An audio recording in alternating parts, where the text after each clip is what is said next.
Now, the Houston Rockets, this is a team that they went in. I don't think you would say they went all in because, they really didn't levy assets in a way that you're like, oh, they pushed the chips to the middle of the table. No.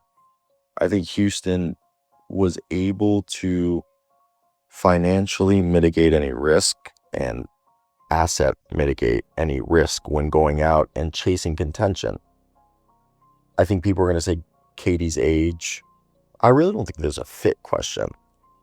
I just don't think this is a risky gamble.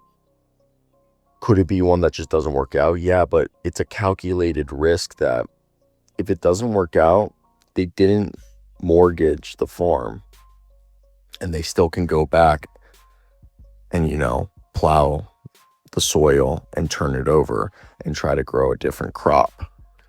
I don't know why we did the whole farming and seed analogy, but let me hear your predictions and what are your thoughts? The Rockets obviously surprised the NBA by landing Kevin Durant this offseason. They traded away Jalen Green and Dylan Brooks to do it, with Durant alongside Alperen Şengün, Thompson, and Jabari Smith Jr. was extended. Houston looks loaded, but in a brutal Western Conference, durability, chemistry, and avoiding offensive stagnation will determine if this team's gamble pays off. And again, it's not a gamble. I really think it's a calculated risk, and that's what I want to preface when we go through here. Fred VanVleet also got an extension, and so did Steven Adams. But the biggest thing was just how they flushed out this core. They kept all the young guys that I think they believe are serious, that are still going to grow, and that was going to mesh with the veterans that they brought in. Besides Kevin Durant, they brought in Dorian Finney-Smith and Josh Okogie, two great defenders. They brought in Clint Capela, they brought back Clint Capela, and they just have such a deep team. Plus, they love all their two-way guys, Isaiah Crawford, free defender. J.D. Davison's guy has just been grinding out in the G with the main Celtics, and Kevon Harris from the Osceola Magic. But they flipped Cam Whitmore for some second-round picks. They created some cap space by waiving Jock Landale and Nate Williams.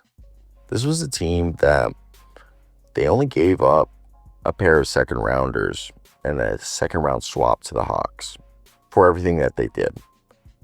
Yeah, they lost N'Faly Dante to the Hawks as well because they didn't match his offer sheet, but who cares? They wanted to take this step forward. They were a 50-plus win team that lost in Game 7 in the first round to the Warriors. Şengün emerged as a two-way force, an all-star, a borderline all-NBA player. Thompson showed the flashes of elite defense, the ability to get to the rim, and a little bit of shot creation. The Rockets' offense sputtered late in the playoffs, and the offense stagnated. Too much isolation, heavy reliance on their younger players. It was a strong season overall, but I think the reason why they went and got all these vets, besides Kevin Durant, is because they were disappointed with how the playoff finished. Houston acted like a contender, traded for Durant, added point of attack defensive glue in Dorian Finney-Smith and Isaac Okoro, shored up the front court behind Alperen Şengün and Steven Adams with Clint Capela. People are going to question whether bringing in a 37-year-old Kevin Durant, which they basically gave up nothing for, except for two players as salary filler that weren't going to be generational, as KD can kind of be like the X factor for them that they need. And the front office probably saw this as a chance to accelerate with minimal risk. This is a win now move without much, risk involved. Plain and simple. Fred VanVleet, Thompson, Kevin Durant, Jabari Smith, and Alperen Şengün will probably start. Clint Capela, Dorian Finney-Smith, Isaac Okoro, Jae'Sean Tate, Jeff Green, Aaron Holiday are all guys that I think are going to be a part of the rotation. Steven Adams, Tari Eason, just a very deep team. And they just have now between Durant and Şengün just an elite scoring duo. I believe this is a team that not only do you have a bunch of strong defensive wings, multiple forwards who can guard 1 through 4. They're deep in the front court with Jabari Smith, Clint Capela, Steven Adams, as well as Alperen Şengün, who's improved as a defender. And that's the whole thing with this core, is that it's, every year, especially since Ime Udoka got there, they've gotten better. We would be remiss if we didn't mention Kevin Durant's age and the health risk that he brings. This is a team that's going to be relying on KD for shot creation outside of Alperen Şengün and Fred VanVleet. I don't think there's a fit question. I think he'll fit fine. It's not like they're going to be an ISO heavy team. It's going to be a lot of ball movement. The player that's going to be isolating is probably more Alperen Şengün than Kevin Durant. Now, I do wish they went out and got themselves a backup point guard. They still have Reed Shepherd and stuff, and that depth behind the guard position could be for Aaron Holiday and Reed Shepherd. But Ime Udoka has reshaped Houston's culture into that defensive first, volume shooting competitive group that has grit. They play with size, and they also gave him an extension. So the challenge now, balancing KD's isolation heavy style, leaning into more of a perimeter oriented attack, with the facilitator of that attack being Mr. Alperen Şengün, who will be like this heliocentric, movement-based operator in a system that Udoka will want the offense just to flow to maximize both Şengün's and Durant's strengths. They're a team that's currently above the second apron. They really just don't have any money there at like the minimum, and what they will probably do is maybe make a trade or something to get out of this, but I wouldn't be surprised if they just eat it this year. Now, I think Isaiah Crawford's the only guy that, like, out of their two ways, who could become a player. He has the ability to be a 3-and-D guy, has the length to be a solid defender, and has the athleticism to be a transition impact player.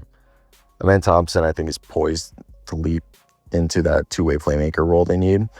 Jabari Smith being extended will probably raise his confidence and make him a 15-plus point per game scorer who's efficient. And Reed Shepherd, if he takes the developmental jump that they hope, he's going to be a guy that probably is going to be an underrated X-factor backup point guard, floor space, shot maker, that best case scenario is their sixth man. So KD instantly becomes Houston's number one scoring option next to Şengün. KD's still elite at getting buckets from anywhere on the floor, more so from outside than inside, but health and age loom. Father Time is undefeated. If he buys into the system and stays healthy, he could be the piece that takes Houston from playoff team to an actual contender. So how far can Houston go? This is a top 4 seed if KD stays healthy. Anything less than a second round playoff appearance is going to be considered a disappointment, but the Rockets' window is tied to Durant's. So, I think if his body holds up and he's the swing factor between contention and another first round exit, that would be probably bad, because you're hoping that Şengün's also taking a step forward. So, you're not going to be having to solely rely on KD. But will KD be able to stay on the floor in the playoffs and in the regular season to build that chemistry? Is Amen Thompson ready to become a starter and impact player? Did KD solve the offensive stagnation issue? Did Houston cash some of their chips a bit early and weaken their firepower for a trade? I think this is a team that is going to win easily over 50 games. They could push towards 60. I think the worst case scenario is KD gets hurt and they're a 40-something win team, but I think they're going to be a strong playoff team that either is ready for title talk or is a year away from being actual title contenders. So comment, like, and subscribe, but let me hear your thoughts. Do you see the Rockets as legit contenders or just a flashy first, second round exit team? But yeah, that's basically my thoughts. A little one right there.